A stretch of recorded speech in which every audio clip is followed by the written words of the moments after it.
Mwambie jirani yako Yesu yupo. Yesu yupo. Mwambie usiogope. Usiogope. Hapa ndipo mahali pa kufunguliwa. Hapa ndipo mahali pa kufunguliwa. Amen. Amen. Bwana Yesu asifiwe. Amen. Mpendwa unayenisikiliza ulioko mbali, hii ni furaha ya ajabu namna gani kuona mtu anasifu, anashangilia.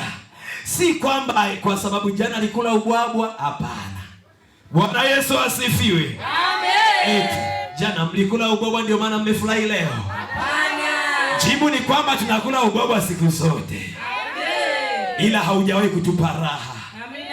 Tunakula pilau siku zote, haijawahi kutupa raha.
Asante Baba kwa upendo wako mkubwa sana.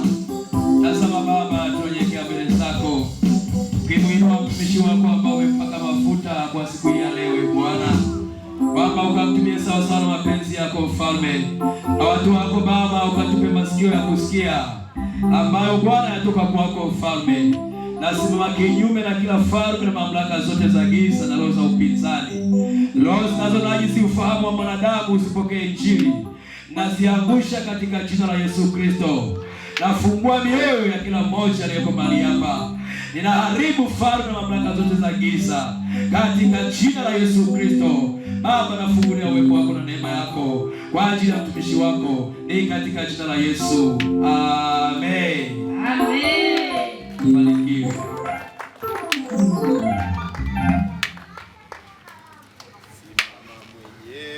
Bwana, simama mwenyewe Bwana, simama mwenyewe Bwana,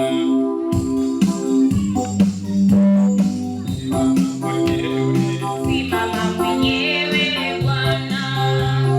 Simama mwenyewe Bwana. Simama mwenyewe Bwana. Simama mwenyewe Bwana. simama mwenyewe Bwana,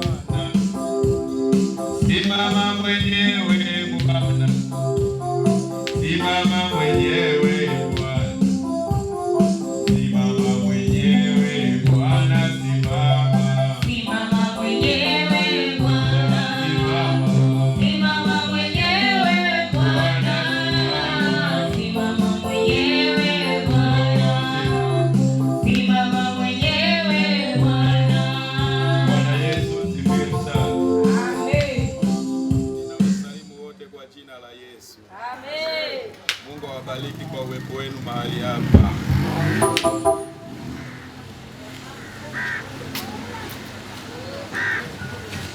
Mungu awabariki kwa uwepo wenu mahali hapa. Amen. Tumekuwa na vipindi mbalimbali kwa ajili ya Injili. Bwana Yesu asifiwe sana.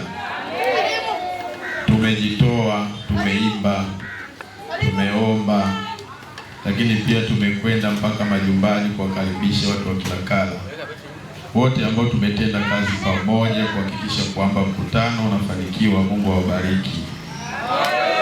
Bwana Yesu asifiwe sana.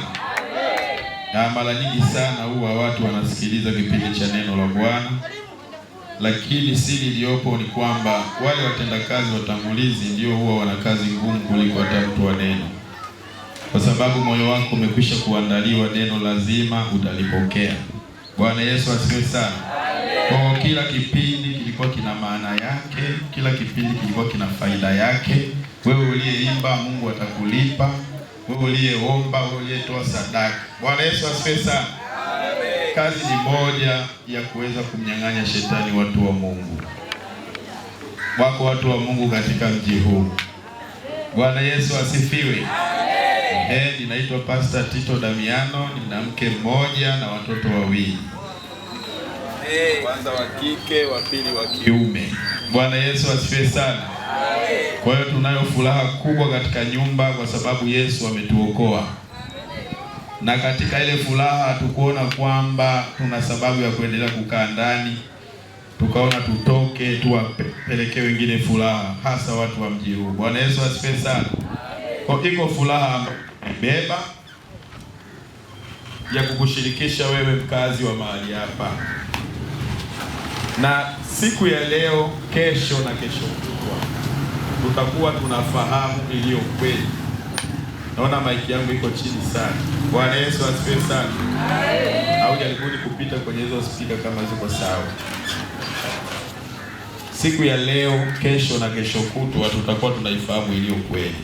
Katika kitabu kile cha Yohana sura ya 8 mstari wa 32 ndio mstari ambao utatuongoza katika mkutano huu. Biblia inasema mtaifahamu kweli, nayo hiyo kweli itawaweka huru. Bwana Yesu asifiwe sana. Amen. Hiyo kweli itafanya nini? Hiyo kweli itawaweka huru. Wako watu wengi hapa Kilakala ambao wanafungwa au wamefungwa, wanateseka, wana magonjwa, wana dhiki, wana shida, wana vifungo vya dhambi kwa sababu bado hawajajua kweli. Na wakati mwingine wanajitahidi kuenda huko na kule kwa ajili ya kutafuta uponyaji, lakini kule wanakokwenda mara nyingi inakuwa si sahihi kwa sababu hawajajua kweli. Mpendwa ambaye umejua kweli, tambua kwamba ni neema ya ajabu. Ishikilie kweli ambayo wewe umeipokea. Bwana Yesu asifiwe sana. Bwana Yesu asifiwe sana.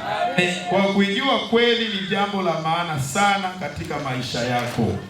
Na leo tutakuwa tunawajuza watu iliyo kweli, ili mtu akishapokea iliyo kweli basi aweze kuwekwa huru. Bwana Yesu asifiwe sana.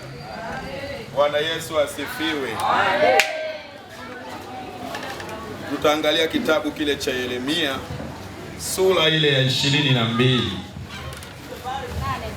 Ukisoma kuanzia mstari ule wa 29 mpaka ule mstari wa 30. Yeremia sura ya 22 mstari ule wa 29 mpaka 30. Ninaamini kabisa umeshafika. Bwana Yesu asifiwe sana. Tutaenda kusoma kwa pamoja kama utaweza, kwa sababu mahali hapa kuna ujumbe mzito kwa ajili ya mji huu wa Kilakala.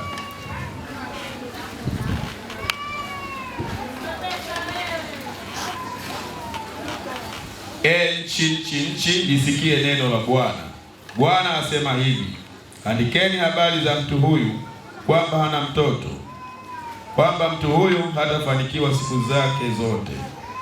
Maana hapana mtu katika uzao wake atakayefanikiwa akiketi katika kiti cha enzi cha Daudi na kutawala tena katika Yuda. Bwana Yesu asifiwe sana. Amen. Palikuwa na mfalme mmoja katika Yuda aliyekuwa anaitwa Yekonia. Mfalme Yekonia ni mfalme ambaye alikuwa ameishi kwa muda mchache sana katika ufalme wake kuliko wafalme wote. Yeye alikuwa mfalme akiwa na miaka 18 na alitawala katika Yuda kwa muda wa siku 100. Yaani kwa tafsiri ni kwamba alitawala miezi 3 na siku 10. Bwana Yesu asifiwe sana. Amen. Kwa wale wafuatiliaji na wasomi wa Biblia, alianza kutawala tangu mwaka 598. Ilikuwa tarehe 9 ya Desemba, na mwisho wa utawala wake ilikuwa 597 tarehe 15 mechi, na miaka ilikuwa ikihesabiwa kwa kurudi nyuma. Bwana Yesu asifiwe sana. Amen. Kwa siku hizi 100 aliweza kufanya mambo mabaya na machafu katika Yuda, ambayo yalifanya Mungu anene maneno haya ambayo tunayasoma katika Yeremia. Akaagiza kwamba nchi iandike habari za Yekonia, ya kwamba Yekonia hatakuwa na watoto maisha yake yote, wala hatafanikiwa katika sehemu yoyote ambayo atakimbilia au atakao kwenda. Bwana Yesu asifiwe sana. Tunaweza tukatamani kujua Yekonia alifanya kosa gani mpaka Mungu akakasilishwa mno, mpaka Mungu akafika viwango vya kutamka nchi itamke laana juu ya Yekonia na uzao wake wote. Ni kwamba Yekonia alifanya maasi gani? Tunaweza tukaenda kuyajua, kwa sababu ni saa ya kujulisha iliyo kweli. Bwana Yesu asifiwe sana. Bwana Yesu asifiwe. Palikuwa na mfalme ambaye wafalme wengi walitenda mabaya na wachache walitenda mema. Na nikianza kueleza habari za wafalme naweza nikachelewa. Hebu niende moja kwa moja. Yekonia ni kwamba alifanya uganga. Aliruhusu watu wapige ramli katika Yuda. Aliruhusu watu wakwende kwa waganga wa kienyeji. Aliruhusu watu wahesabu uchawi wa mafundo. Yekonia alimwaga damu zisizo na hatia. Yekonia aliruhusu watu wauawe pasipo na hatia yoyote. Bwana Yesu asifiwe sana. Bwana Yesu asifiwe sana. Matendo ambayo aliyafanya Yekonia kwa siku 100 yaliweza kufanya unajisi kwa mfalme Nebukadreza. Bwana Yesu asifiwe sana. Amen. Bwana Yesu asifiwe sana. Amen. Sasa unaona jinsi ambavyo Yeremia katika unabii wake anatabiri habari za Yekonia. Mungu anamwambia andika habari za Yekonia kwamba uzao wake kwanza hatakuwa na mtoto, na katika familia yote au ukoo wote hawatafanikiwa tena. Habari hizo iagize nchi iandike habari zao. Bwana Yesu asifiwe sana. Laana ikaachiliwa juu ya nchi kwa ajili ya Yekonia na uzao wake wote, yaani ndugu zake wote na wote ambao ni ukoo mmoja na Yekonia. Na laana hiyo ilipoachiliwa, tunaona ya kwamba Yekonia aliweza kuondolewa katika kiti, na baada ya hapo hatukuona tena uzao wa Yekonia ukitawala, pamoja na kwamba utawala wa Israeli na Yuda ulikuwa ni utawala wa urithi. Ukifa mtoto anarithi. Bwana Yesu asifiwe sana. Bwana Yesu asifiwe. Na ukumbuke Yekonia alianza kuwa mtawala akiwa miaka 18 bado hajaoa. Na habari ambazo Mungu alitamka kwa Yekonia ni kwamba hatakuwa na mtoto. Kwa maana nyingine alikuwa hajaoa, hata angeoa asingekuwa na mtoto. Nataka nikwambia kwamba ziko dhambi ambazo tunazifanya wanakilakala, zinamfanya Mungu atamke laana katika nchi ikufuatilie, hata kama utaenda mahali popote kwa ajili ya utafutaji, hata kama utakwenda mahali popote kwa ajili ya kujitetea ili uweze kufanikiwa. Unakuta kila unakokwenda mazingira yanakataa. Ukienda Mwanza wengine wanafanikiwa, wewe ukifika Mwanza unakamatwa bila kosa, unawekwa ndani, unaambiwa wewe ndio mwizi wa simu wa jana, alikuwa anafanana na wewe. Bwana Yesu asifiwe sana.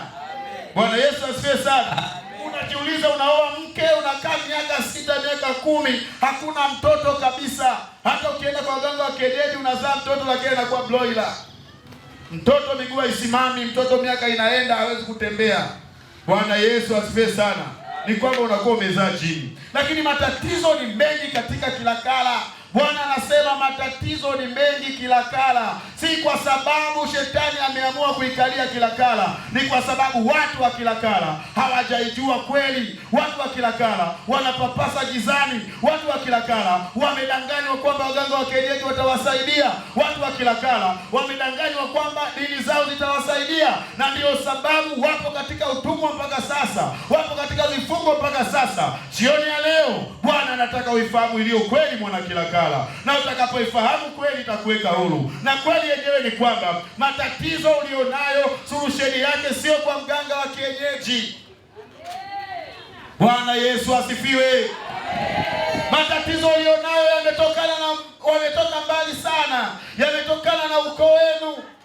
Babu yako alikuwa anaagua, babu yako alikuwa analoga, babu yako alikuwa na wanga, bibi yako alikuwa na wanga, shangazi alikuwa na wanga, na mjomba bado ana wanga. Hayo yote ndiyo mambo ambayo Yekonia alifanya Mungu atamke laana juu yake na kusema, nchi, andika habari ya mtu huyu ya kwamba hatafanikiwa kokote aendako.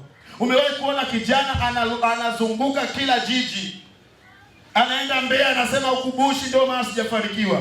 Anaenda Arusha anasema huku nako kwa Masai ndio maana sijafanikiwa. Anaenda Mwanza tena Wasukuma anasema hebu nijaribu Dar es Salaam. Anazunguka tu, anazunguka. Kila anakokwenda ni ukuta. Kila anakokwenda ni pagumu. Si kwa sababu yake, ni kwa sababu kuna roho ambazo tayari zimeshikilia ukoo wako, zimeshikilia maisha yenu, zimeshikilia kwa sababu walikutoa katika madhabahu za mashetani, walikuchanja chali, wakakuungamanisha na madhabahu za mashetani, wakamwagiza shetani akulinde wewe, shetani aendelee kuwa pamoja na wewe, shetani ndiye akutawale. Na hicho ndio kisa kilichofanya Mungu alaani maisha yako. Maisha yako yamekuwa ya utumwa kwa sababu Mungu hafurahii maisha ya dhambi.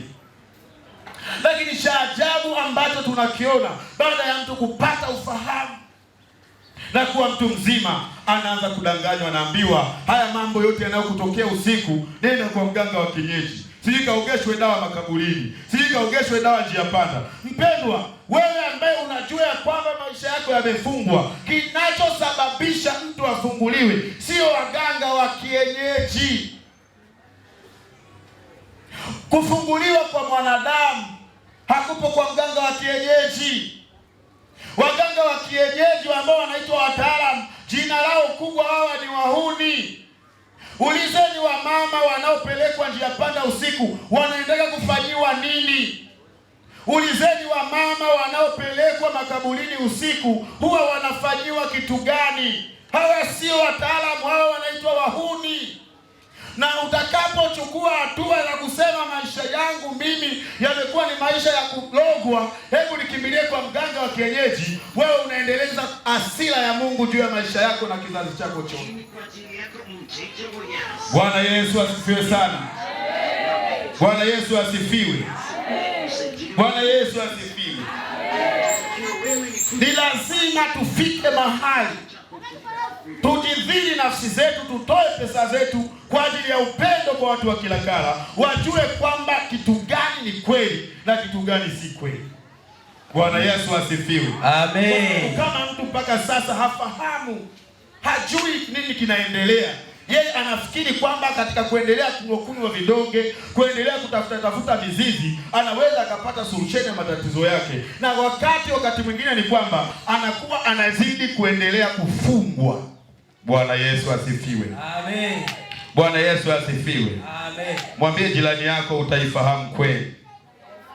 Sema nayo kweli itakuweka huru. Nayo kweli itakuweka huru. Watu wengi walipofahamu iliyo kweli waliwekwa huru. Hata leo, jioni ya leo, wewe utakapoendelea kuifahamu iliyo kweli, utawekwa huru kwa jina la Yesu. Amen. Nina habari nyingi za kukuhubiri, lakini Roho Mtakatifu ameniambia usinene nisiyokutuma, maana muda ni mchache.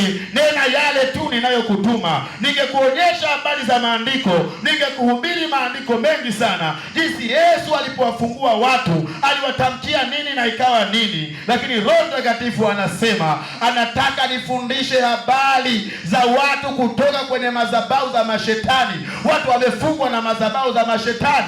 Watu wanalala bila ilizi, haiwezekani. Watu kulala kwenye nyumba sio mzindikwa, haiwezekani. Hayo ndiyo mambo yanayowatesa wanadamu. Wanadamu wanazunguka kutafuta pesa, wapati. Wanadamu wanaoa wake lakini mimba hawapati wake zao. Wanadamu wanalogwa, wanadamu wanateseka. Si kwa sababu Mungu hayupo, ni kwa sababu iko laana imeachiliwa juu ya maisha yako kwa sababu ya mwenendo wako mbaya. Lakini jioni ya leo iko njia ionekanayo kuwa sawa, uliyopita kwa miaka mingi lakini ikawa njia ya mauti. Jioni ya leo Bwana amekuagizia iliyo kweli, nayo kweli inasema toka katika madhabahu za mashetani. Hizo madhabahu ambazo mnanyolewa nywele wote, mnakatwa kuchwa wote, mnatemeshwa mate wote, mnawekwa kwenye chungu, alafu mnaambiwa kwamba hiyo ndiyo madhabahu inayowalinda. Nataka nikwambie, unakuwa umejiungamanisha na madhabahu za Meshetani na hauwezi ukafanikiwa maisha yako yote. Washerati kila muda yeye anawaza uchafu. Bwana Yesu asifiwe sana. Amen. Maiki imeishiwa chai.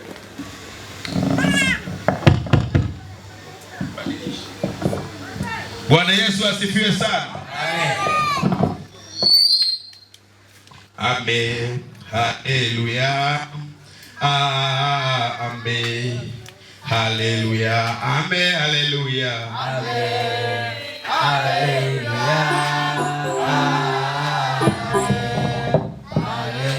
Yeah, amen. Haleluya. Haleluya. Amen. Haleluya. Amen. Haleluya. Amen. Haleluya. Yekonia aliruhusu uchawi katika Yuda. Aliruhusu watu waende kufanyiwa ramli. Aliruhusu watu waende kwa waganga wa kienyeji. Yekonia aliruhusu damu imwagike, na hayo ndiyo yaliyokuwa yamemchukiza Mungu. Nataka nikwambia kwamba mtu yeyote ambaye laana haimwachi si kwa sababu hana dini. Wewe ambaye maisha yako yamekuwa ni maisha ya mateso, sio kwamba ni maisha ya mateso kwa kuwa hauna dini, sio kwamba ni maisha ya mateso kwa sababu wewe una dhambi sana. Hapana, ni maisha ya mateso kwa sababu iko laana inatafuna kizazi chako. Bwana Yesu asifiwe sana. Bwana Yesu asifiwe sana. Hakuna mahali damu ya mwanadamu ilimwagika alafu Bwana akachekelea, Mungu akachekelea.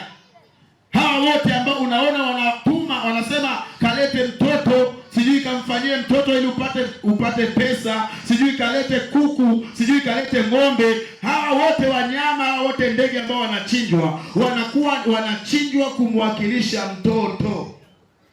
Na siri iliyopo ni kwamba anapokuambia leta kuku jogoo, maana yake umepeleka mtoto wa kiume. Kitakachotokea kwake ni kwamba anaweza asife, lakini umefunga maisha yake yote, kwa sababu tayari umekwisha mtoa kwenye madhabahu za kiganga. Kwa hiyo popote atakapokwenda, maisha yake yanakuwa ni maisha ya utumwa, kwa sababu anakuwa ameisha nunuliwa na madhabahu za mashetani. Bwana Yesu asifiwe sana. Amen. Ni lazima uelewe na ufahamu vizuri kwa nini mimi nina maisha haya.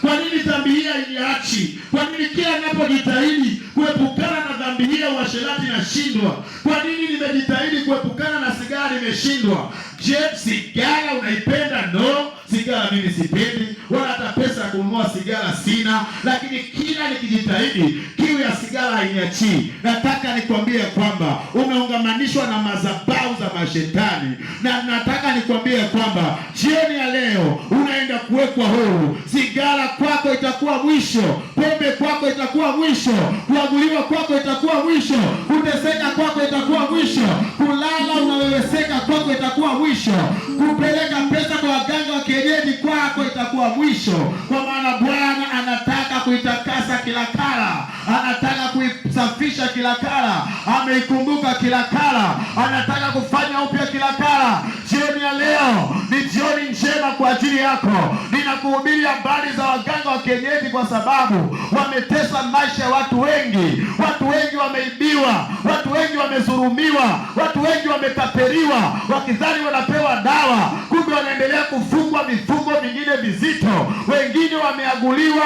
na baadaye wakaziniwa kwa sababu walikuwa hawana ufahamu. Walijua waganga wa kienyeji wanaweza kuwasaidia. Jioni ya leo uko msaada kwa ajili yako. Msaada wenyewe ni mmoja tu. Ni lazima ukubali ya kwamba maisha yako yamefungwa na laana. Yes, ukishindwa na kushangilia kwenye mkutano, nani ashangilie? Bwana Yesu asifiwe sana. Yesu akiwaweka watu huru, shangilia, kwa sababu habari hizi ninazokuambia ni habari za uhakika. Watu wamefungwa. Usione watu ambao wanatembea watu wamefungwa, watu wana mateso kila kala.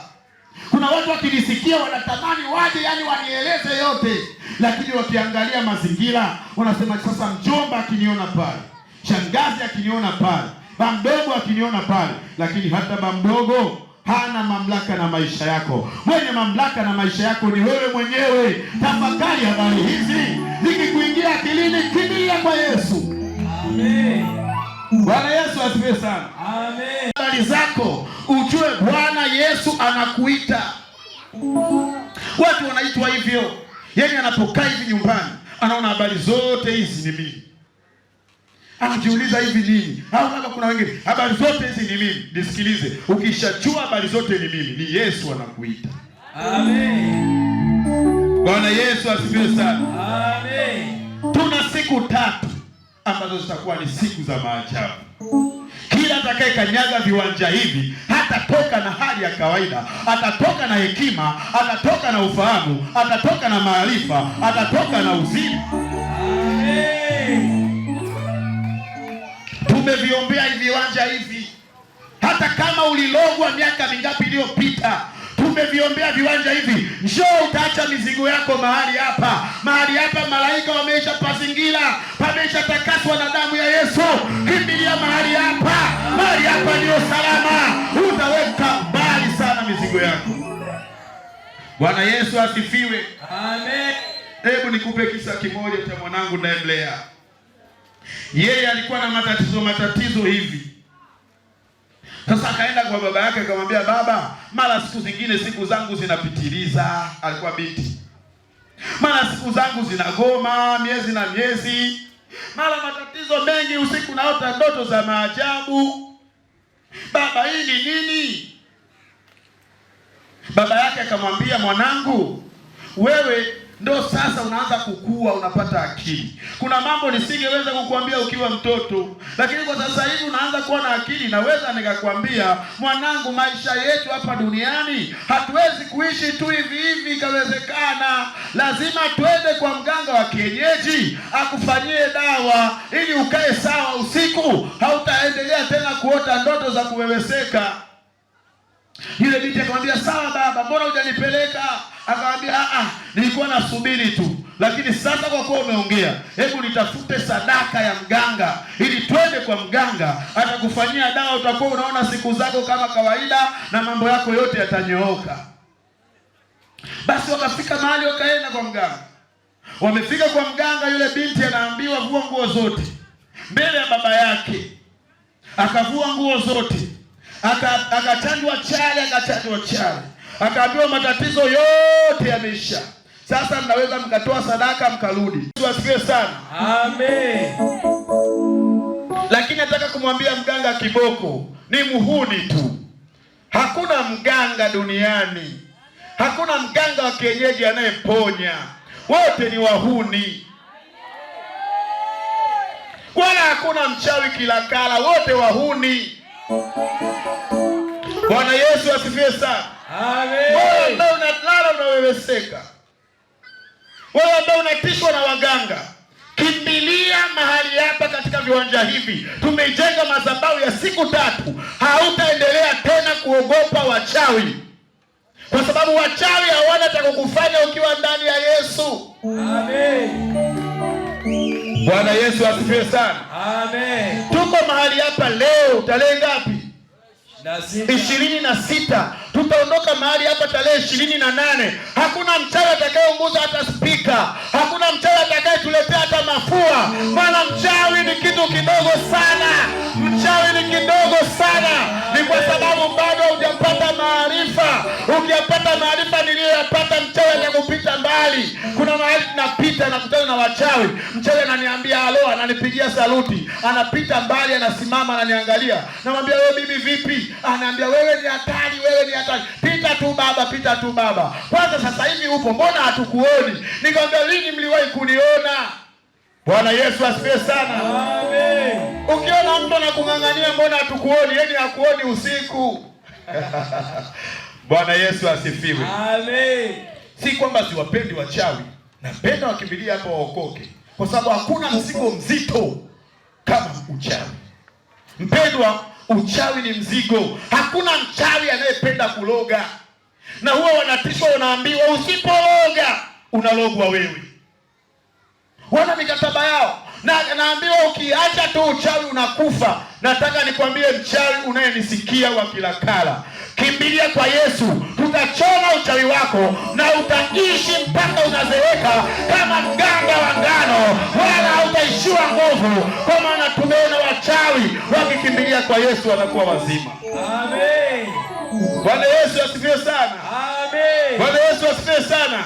Amen. Kuna mtu ananielewa? Sana. Kuna mtu ananielewa? Hebu sema wachawi njoo. Wachawi njoo. Sema wachawi njoo. Wachawi njoo. Sema rusha uchawi hapa. Rusha uchawi hapa. Yuko Pastor Tito amesema mpaka tarehe 28 hata mafua hataumwa. Kama kuna mchawi Kilakala, hata mafua alipe, hata mafua. Nitaweka maiki yangu chini, nitaenda kumwomba Yesu tena. Lakini nataka nikwambie, tashika hii maiki leo, kesho na kesho kutwa, kuwaonesha watu wa Kilakala kwamba Yesu ni zaidi ya wachawi. Amen. Anakuja Yesu. Amen. Haleluya. Yaani ukiona unanichukia, hata wewe una chale za wachawi. Ukiona anaanza kusema hayo, sasa wakituma uchawi hapa, mimi ndo nitakaye kufa, maana najijua njia zangu, mimi mbugia ugoro. Yaani wewe una chale za wachawi. Nataka nikwambie, wachawi si kitu, na yeyote atakayekimbilia mahali hapa ni mahali pa makimbilio. Huko mahali salama kwa jina la Yesu. Basi akamwambia, mwanangu, tutakwenda kwa huyo mganga tena. Mimi waganga wengine wanachanganya sana, mwanangu, yule ndio anayefanya dawa za uhakika, turudi tena. Wakarudi na binti yake. Mganga akasema, ni kweli nilimfanyia dawa, lakini bado dawa moja nilikuwa sijamfanyia, ambayo hiyo dawa nikimfanyia ndio dawa ya maarifa yangu yote, lazima akae sawa. Baba mtu akasema, nakuaminia mganga, wewe fanya tu dawa binti yangu aweze kukaa sawa. Nisikilize, walienda nyuma ya nyumba ya mganga, wakachimba shimo kama kaburi. Alafu anamwambia baba wa mtoto, anamwambia hivi, mwanao tutamzika humu, na humo ndani atapata hewa, humo ndani atakuwa anapumua kama kawaida, humo ndani hatapata shida yoyote kwa muda wa siku 3. Alafu tutakapomfufua atakuwa sasa mikosi yake yote imezikwa kwenye hilo kaburi. Kumbe kipindi wanapeana hayo maelekezo, binti anasikia. Mganga amemaliza, anamwambia sasa, ninatakiwa jioni usiku wa leo umlete sasa, ili mimi nitakuwa nishachimba tayari kaburi, tutamtumbukiza. Wala usiwe na wasiwasi, mtoto wako atakuwa anapumua kama kawaida. Wakachimba kaburi, binti akapata maarifa, akajua mimi ndo nazikwa mule. Wamefika nje na Musa, baba, kwani mganga amekwambiaje? Akasema, wewe usitakiwe kujua. Mganga yeye kuna jambo tu ameniambia kwamba jioni turudi ili ufanyiwe hiyo dawa. Akasema, mbona mimi nimesikia kwamba nitafukiwa? Akasema, wewe umesikia vibaya, hautafukiwa. Wewe jioni tukirudi utajua pale pale. Akamwambia, baba, mimi nimemsikia vizuri mganga. Mganga amesema mimi nitafukiwa, alafu nitakuwa napumua mule ndani. Akamwambia, mwanangu, kuna mambo mengine lazima tuwasikilize hawa watu. Binti yule alipofika nyumbani, alikusanya nguo zake, akaondoka, akapanda gari, anakwenda pasipojulikana, hata nauli hana, akakimbia. Bwana Yesu asifiwe sana. Amen. Bwana Yesu asifiwe sana. Ufahamu anakuja kupata yuko ndani ya gari. Wanamuuliza, leta nauli, hana. Unakwenda wapi? Akataja tu kwa mdogo wake, mimi naenda kwa fulani. Akasema, sio gari hili, shuka, kapanda magari yale kule. Akaenda akapanda gari, anaenda kwa mdogo wake. Wanamuomba na yule anasema, mimi nikishuka mamdogo akija atawapeni nauli yenu. Akakimbia. Bwana Yesu asifiwe sana. Amen. Asante Yesu, kwa sababu huko alikokimbilia ndipo na wokovu ulipompata. Maana alikwenda kwa mamdogo wake, alikuwa ameokoka. Akamwambia mamdogo, baba alichonifanyia. Akamuelezea, akamwambia, mimi ninafahamu baba yako ni mtu wa waganga, kaa hapa mwanangu. Akampeleka kanisani, akamuombea. Binti akaokoka. Binti siku zake zikarudi kuhesabu kama kawaida. Binti akaolewa. Binti akazaa watoto. Binti yuko huru mpaka sasa. Amen. Bwana Yesu asifiwe sana. Amen. Hata kudanganywa kwamba unafanyiwa dawa. Hata kudanganywa kuingiliwa kwamba unafanyiwa dawa. Usikubali kumvulia nguo mganga eti unafanyiwa dawa. Hakuna dawa kwa mganga Kilakala. Huko ni wahuni hao. Wanachungulia uchi wako na ukikaa vibaya wanakuingilia.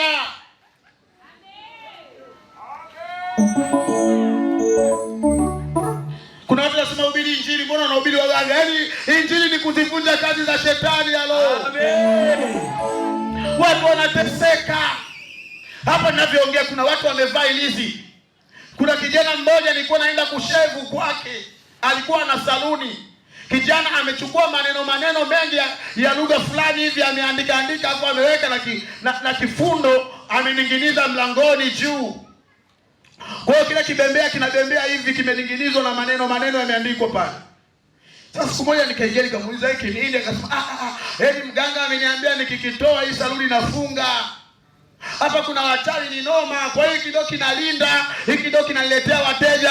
Nikamwambia yani umelogwa, umelaaniwa hadi umefika mahali akili zote zimeisha. Unaletewa wateja na hiki kikolokolo. Leo si shefu naondoka. Yaani ina maana hata mimi nimeletwa na hiki kikolokolo. Nikaondoka. Bwana Yesu asifiwe sana. Amen. Haikupita miezi miwili yule kijana alifunga. Sasa kama hao waganga walikuwa wanaweza kweli kumsaidia, mbona amefunga? Ni kwa sababu alishiwa kodi. Kodi inatakiwa, hana pesa. Wamemwambia kwamba kile kikolokolo kitamletea pesa. Pesa haziletwi na makolokolo. Pesa inaletwa na Kristo Yesu. Pesa inaletwa na Mungu aliye hai. Acha kudanganywa. Acha kudanganywa. Bwana Yesu asifiwe sana. Amen. Ni lazima utambue na ufahamu. Haijalishi mchawi ataingia kwenye nyumba ya ibada, alale humo, ashinde humo. Mchawi yeyote hana uzima wa Mungu ukikaa ndani yake. Ukiona mvuta sigara, ukiona mnywa pombe, hata angelala humo ndani ya nyumba inaitwa nyumba ya Mungu, hawezi kuona uzima wa milele. Hata angefunga siku 30 hawezi kuona uzima wa milele. Amen. Nataka nikwambia uzima wa milele ni kwa yeye aliyempokea Yesu kwa Bwana na Mwokozi wake. Amen. Hapo ndipo palipo na uzima. Kuna watu wanasema kuzimu haipo. Kuzimu ipo. Sio tu ipo kwa kuwa Biblia imeandika, ipo. Mimi nimewahi kupelekwa na kuona mateso yaliyoko huko. Bwana Yesu asifiwe sana. Amen. Wengi wameishia kujua kuna kuzimu, wengi wameishia kujua kuna jehanamu ya moto. Lakini ukisoma Wagalatia 6 anasema kila mtu atachukua furushi lake nini? Mwenyewe. Furushi gani? Sasa ni furushi gani na utalibeba wapi? Nataka nikwambie jehanamu ya moto ni moto ambao hauna ukubwa wala udogo kwa kila mtu atakayeungua. Hili furushi unalibeba kuzimu. Sio jehanamu ya mtu anapokufa anakwenda kuzimu. Huko kuzimu mateso yake yanakuwa ni mateso kulingana na dhambi zake alizozifanya. Kwa dhambi inakulemea ukiwa kuzimu, kila ukijitahidi kuitua haiwezekani. Unakuwa ni mtu aliyebeba mzigo mzito usioweza kuutua kwa muda wote mpaka pale ambapo dunia itaondoshwa. Hapo ndipo utahukumiwa kwenda jehanamu. Kwa hiyo furushi lako mwenyewe ambalo Biblia imeandika utalibeba, hautalibeba jehanamu. Jehanamu hakuna mafurushi. Furushi unaanza kulibeba kuzimu. Kama ulikuwa mganga wa kienyeji, furushi lako la kuagua watu unaanza kulibeba kuzimu. Furushi la kutapeli watu unaanza kulibeba kuzimu. Bwana Yesu asifiwe sana. Amen. Hapo ndipo watu wanabeba mafurushi. Hapo ndipo palipo na mateso. Hapo ndipo palipo na shida. Halafu unapokufa inakuwa kama mtu anayeota ndoto. Nafikiri wewe unawahi kuota ndoto unateseka au unaweweseka. Sasa unaweweseka, aidha unakimbizwa na kitu fulani cha ajabu, lakini inafika mahali unastuka pa. Sasa basi ukifa inakuwa kama vile unavyoota ndoto, lakini ndoto yenyewe haina mwisho.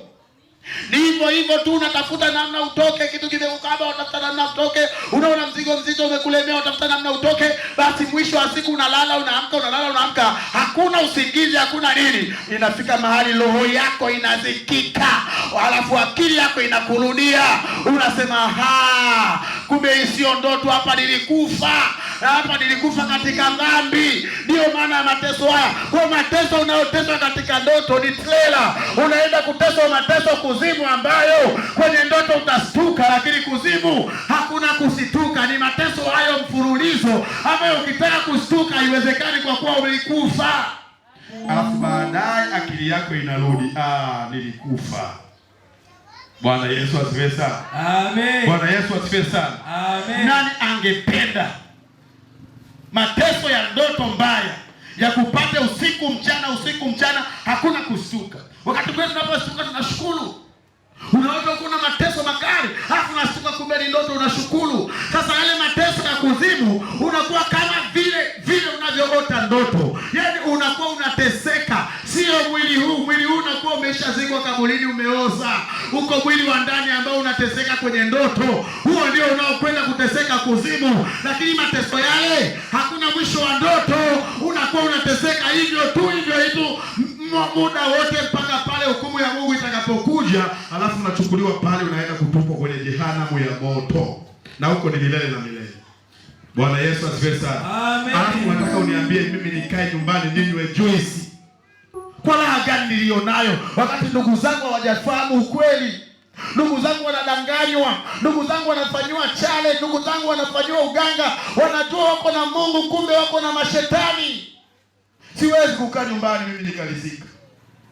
Ni lazima tuambie kwamba yuko Yesu wa Nazareti, Mungu aliye hai, ambaye yeye akiingia ndani ya moyo wako anafagia takataka zote za madamu. Mzia kisa kimoja cha kijana aliyekuwa anaitwa Josephat, kijana wa Mwanza.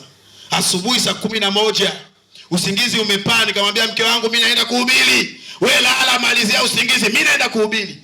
Sio ni raha ya kulala, naenda kuhubiri. Nikachoropoka mbio, nikaenda nikatoa speaker. Ilikuwa speaker hiyo unayoona hapo juu. Nikatoa nje. Usiku saa 11 nikaanza kuhubiri. Nimehubiri, yule watu wanapita, kumbe yule kijana naye amepita. Akanisikiliza, akasema siendi kazini kwa habari hizi nazosikia. Mbona huyu jamaa anaongea mambo ya kweli kabisa?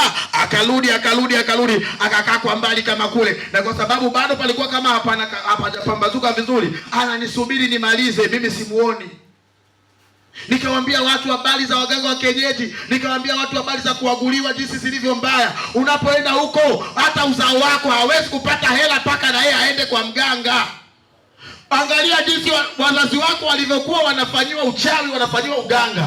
Angalia maisha yako yalivyo magumu. Ni kwa sababu mpaka na wewe urudi kwenye njia zile. Yale majini yanakuita, ile mizimu inakuita. Lazima ukanywe pombe kama babu yako, na zingine ukazimwage juu ya kaburi kama babu yako. Ndipo unakuja unafanikiwa tena, mafanikio ya kinimacho. Lakini unapokuja kusema habari ya mafanikio ya kweli ya Mungu aliye hai, hayana kuchanjwa chale, hayana kuvikwa ilizi, hayana kuaguliwa, hayana kitu chochote kinachoitwa masharti.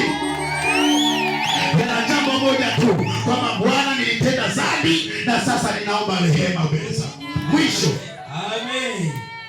Ukiona masharti mengi, huo uganga, huo uchawi huo. Mungu hanaga masharti. Vai hizi ndio utafanikiwa, vai pete. Yaani mtu mzima kabisa na akili anavaa pete hapa, anavaa pete nyingine hapa, anavaa kila kuona mwanaume unavaa pete kila kidole. Hii wanakuambia ya mvuto. Hii si inaleta hela. Hii ndio inafanya mke wako asiondoke kwao. Hii hata ukimpiga naendelea tu kukuchekea umo ndani. Yaani umevaa zote kidoleni, afu unaamini kwamba hizo pete ndizo zinazokuletea wewe mvuto, ndizo zinazokuletea. Nataka nikwambia kwamba huo utumwa ni utumwa ambao tulitoka sisi zamani sana.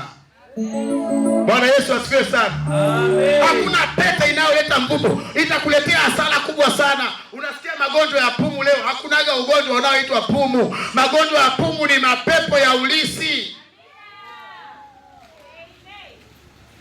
Unaposikia kisukari ni mapepo ya ulisi. Unapokataa kuwa mganga wakati tayari kwenye ukoo wenu kuna waganga, yani majini yanapokuungurumisha ukagoma, ndipo unasikia kitu kinachoitwa kisuka, kinachoitwa kiharusi, unaenda kudondokea choni, basi umeparalyze. Kwa nini? Umekataa kuendelea na uganga. Afu unataka uniambie kwamba hayo ni raha. Hivi unataka kuniambia mchawi ana raha leo? Ni ile tu kwamba hana pa kuambia watu siri. Mchawi mpaka sasa tunavyoongea anasema ni wapi nikatoa uchawi wangu, maana anaambiwa ukiuacha unakufa. Akaendelea kushikilia kila mwaka lazima aloge, asipologa lazima ule uchawi mfike mwenyewe. Bwana Yesu asifiwe sana. Amen. Na wakati mwingine tunapohubiri habari hizi, yaani watu wanaenjoy. Sasa nikienda pale, alo, haujazaliwa na mtu, alo. Habari za kukimbiza maisha yako, kimbia kwa Yesu mwenyewe. Amen. Tunaona Kariakoo magari yanajaa, lakini mtu anasema mimi napenda Kariakoo, alo. Sisi gari limejaa na ninginia mlangoni, maana ana safari yake, wewe una safari. Hawezi kusema watu wamejaa pale kwa hiyo nisipande. Ananinginia anakwenda safari yake. Na wewe kimbia, una safari yako.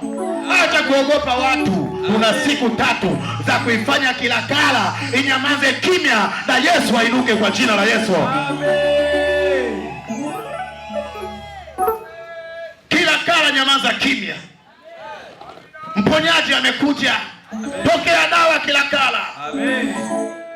Habari zote unazozisikia, kuna watu ni walevi sugu, mkalishe kikao, weka ushauri na saha, sijui mpeleke kwa mtu yeyote, haachi ulevi. Si kwa sababu anapenda ulevi, yaani ndani yake ameisha fungamanishwa tangu kikiwa kidogo. Wanakichukua wanakipeleka kwa waganga wa kienyeji, wanasema hiki kitoto kinaweweseka usiku, anakichanja chale, damu inamwagika, anatengeneza dawa. Sasa kile kitoto kinakuwa kimeshikiliwa na madhabahu za kiganga kwa kila kinapokwenda. Hivi mnanielewa? Kwa ngoja sasa kije kiseme ngoja niache pombe, hakiwezi. Ngoja niache sigara, hakiwezi. Hebu na mimi niache sijui kuenda kwa waganga, hakiwezi. Kwa nini? Kuna madhabahu ina control maisha yake. Na kuna wakati akili inarudi, unajiuliza hii njia inayokwenda sio mimi. Yaani kama kuna kitu kinakuvuta.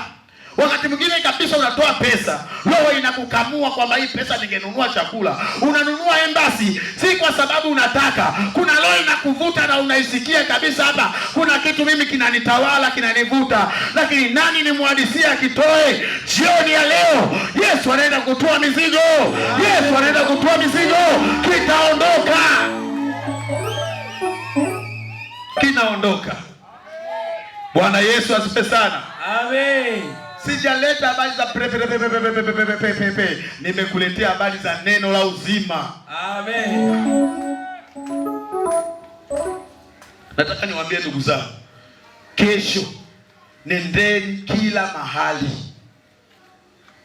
Tena ikiwezekana semeni nao huko tayari kuokoka, wao kokee huko hata kama wakigoma kuja hapa. Kwa sababu mateso ni makubwa. Aibu ndio inaowafunga ndugu zangu hawa. Bwana Yesu asifiwe sana. Amen. Tena mwende na roho ya uinjilisti. Mwende na roho ya kuwahurumia. Watu wanateseka, watu wanaumia. Bwana Yesu asifiwe sana. Amen. Lakini afanyeje? Anaona kabisa kuna kitu mimi kinanivuta, kuna kitu kinanivuta. Wakati mwingine kama ni kwenye ndoa, ugomvi hauonekani. Unaenda unanunua samaki wako mbichi, unapitia na mchele, unapitia na viungo baadhi. Unafika, unajua mke wangu atanipokea kwa shamla. Unampa vile viungo na vile na kile chakula, unamongeza na pesa nyingine, unahebu tengeneza hapo tule jioni tu enjoy. Yaani unamkuta amevimba, ni hatari. Utasema yani ni kitumbua kilichojaa mafuta. Uso umenuna. Alo, umenunia nini? Usinisemeshe. Yaani furaha yote uliokuja nayo inaisha. Alafu najiuliza mimi vipi, nimeoa mke gani? Nisikilize. Kuna wachawi ukitoka wanazindika. Wanataka ndoa yako ivunjike. Si shida sio mke wako. Shida ni wewe ambaye umegoma kukimbia dhambi yako. Amen. Bwana Yesu asifiwe sana. Amen. Mtu yoyote mwenye mapepo ya kikahaba au aliwahi kuteswa na mapepo ya kikahaba ananielewa. Mapepo ya kikahaba yako hivi: ukimuona binti au mama nje ya nyumba yako ni mzuri, malaika hafai, alafu unasema wallahi naweza nikamuoa tu maana tumeruhusiwa hata 4. Unamchukua ukimweka ndani tu unaona yule mwanamke, heri bibi yako ni mbaya hatari, yaani uso wake, yaani utasema ametoka kucheza bondia. Unajiuliza, huyu ndio yule mke nilioa? Hapo ukitoka hivi kwa sababu umepanga chumba, mke wa jirani yako unamwona mzuri, ana miguu mizuri na melemeta, ana mashavu afu akicheka na madimpo, unasema nimeoa lijitu gani hili? Unasema nitaongeza mrefu. Unaleta mwingine ndani, kila unayemuoa akifika ndani anakuwa mbaya sana. Si kwa sababu ni mbaya, yale mapepo yanakuwa yanakufunga wewe ili usiwapende wake wa ndani, uendelee kwenda kutumikishwa na yale mapepo kwa sababu yamekutawala na lazima yakutumikishe. Mlete mtu yeyote mwenye wake zaidi ya mmoja aje aniambie hapa wake zangu ni wazuri, anakitoka nje anatamani mwingine. Kwa sababu shida sio wanawake wengi, shida ni roho iliyokuvaa, inaitwa ni roho ya uzinzi na uasherati. Hilo ni jini mahaba, ndilo linalopelekea kila mwanamke awe mzuri. Unajua tukihubiri kweli usiwe na wasiwasi. Sawa bwana? Amen. Wewe tupige kweli tuondoke. Amen. Habari hizi za kuhurumiana wakati mtu anakokwenda ni pabaya, tusiache. Bwana Yesu asifiwe sana. Amen. Teso. Sasa anajiuliza, kama anasema mimi ndio wale ndugu zangu wa mke mmoja, mume mmoja kama shati mpaka tunakufa. Haya, akiisha ingia huyo mke wako humo ndani, mke wako asikila mtu. Mke wako ni zinduna. Ukikaa vibaya anakusonya, hata ngumi anaweza kukupa. Alafu nasema mimi ni Mkristo, hatuwezi kuachana. Mateso usiku, mateso mchana. Anakuambia nifulie, usipomfulia basi tayari ugomvi hadi kesho kutwa asubuhi. Hakuna kuelewana maana hujamfulia. Nataka nikwambie sio yeye, kuna watu wanafunga watu. Kuna watu wanatembelea nyumba za watu kufunga.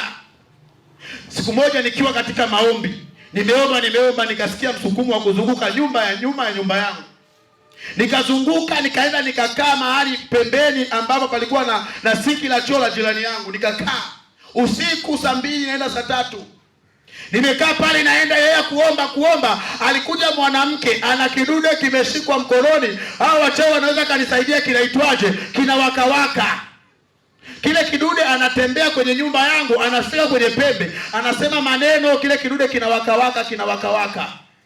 Anaenda tena kwenye pembe nyingine, anasema maneno, kile kidude kinawakawaka. Mimi naangalia nasema huyu ni mtu ni nani? Mwisho wa siku mimi si nimekaa huko nyuma, akaja kumalizia pembe ambao mimi nipo. Amefika, yani kile kidude akaja akakiweka pembeni ya miguu yangu pale. Anaenda anasema alivyoniona, yani alikimbia mbio za kutosha, na nilitaka nimkamate, ila kwa kuwa alikuwa uchi alafu ni mwanamke, nikaamua kumwacha akimbie. Bwana Yesu asifiwe sana. Amen. Yule mama hakumaliza hata mwezi alikufa. Sasa siku moja niko na mke wangu ananiambia, unajua yule mganga wapo nyuma jirani yetu amekufa. Nikamwambia yule mganga aligusa pasipoguswa. Amegusa mboni ya jicho la Bwana. Amen. Bwana Yesu asifiwe sana. Amen. Kuna mtu ananielewa? Amen. Siku moja tuko na mke wangu huko ndani. Imefika mida ya saa 4 kama na nusu, watoto wamelala. Si bado tunazozana. Oya, mimi ndo nimekuwa. Hatuelewani. Vurugu. Najiuliza hii vurugu imetoka wapi? Huyu mwanamke vipi? Bana tulia. Sijui tulia na wewe. Mambo yamekuwa makubwa huko ndani. Tumelala. Nikakaa kama kwa muda mfupi kidogo kimya. Najiuliza, hivi hii inayoendelea hapa ni